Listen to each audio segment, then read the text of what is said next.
Donc me voilà en haut d'une dune, sur la presqu'île de Mangue Seco, qui veut dire mangrove sèche. En fait, c'est presque une île. Elle est bordée d'un côté par un fleuve, je crois que c'est le fleuve Xingu, mais je suis pas sûr, et de l'autre par l'océan Atlantique.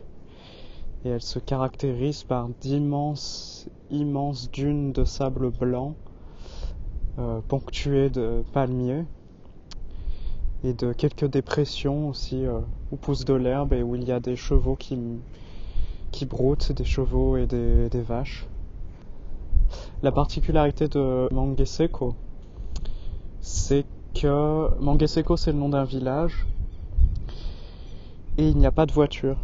Au fait, les habitants ont refusé la construction d'une route et du coup, sur la presqu'île, il n'y a pas une once de goudron ni de bitume. Toutes les routes sont du sable, au fait. Et les habitants soit se déplacent dans des espèces de petits karts, soit avec des chevaux. Et du coup, on a un calme énorme et ça empêche des arrivées touristiques de masse. Sachant qu'en plus, c'est très compliqué pour arriver jusque-là. Il faut prendre... pour ma part, par exemple, je suis parti d'Aracaju. J'ai dû prendre un bus pour Estancia, que j'ai failli rater. Et en plus, après, il y a eu un bouchon énorme à cause d'un accident. Après, j'ai dû prendre un taxi, une moto-taxi à 40 reais parce qu'il était 8 heures du soir, pour arriver jusqu'à Pontal, qui est la ville qui borde le fleuve, pour ensuite prendre le bateau, un petit bateau, et arriver jusqu'à Mangue Seco.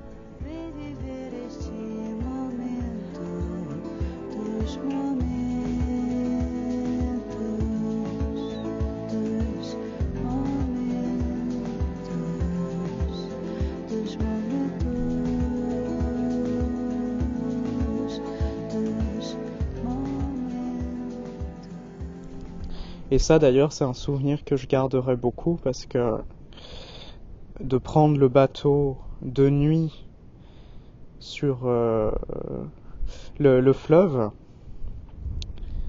c'est absolument magnifique. Parce qu'ici il faut savoir que le ciel est pur. Il n'y a pas de grande agglomération à proximité.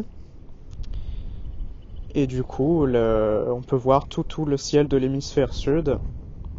Alors c'est dommage parce que je ne connais pas très bien les étoiles, à part la croix du sud qui est très facile à reconnaître et qui est l'emblème aussi d'ailleurs du drapeau brésilien.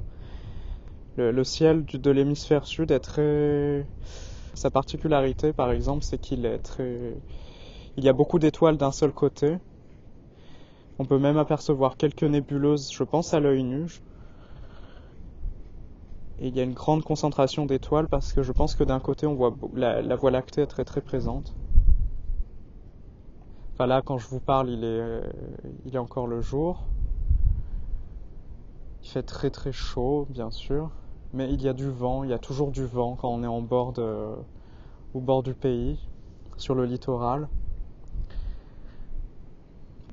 Je vois des oiseaux aussi très très... Là, je pense que c'est soit des corbeaux, soit des aigles. J'ai croisé des perroquets. Il y a aussi des oiseaux tout orange, très beaux. Voilà, c'est une découverte permanente. Et surtout, c'est ce calme. Parce que quand on est dans la ville brésilienne, ou même dans n'importe quel lieu un peu peuplé, c'est extrêmement difficile de trouver des moments de silence, des moments de calme. Parce que, je sais pas, je suppose que, culturellement en tout cas, il faut faire du bruit, il faut mettre la musique fort, il faut parler fort, il faut rire fort. C'est sympa, hein. Mais parfois on aime bien aussi un peu de tranquillité. Et là, c'est l'idéal. Je pense que je suis un peu tombé amoureux. de cette presqu'île. Trânsito contorna nossa cama, reclama do nosso eterno espreguiçar.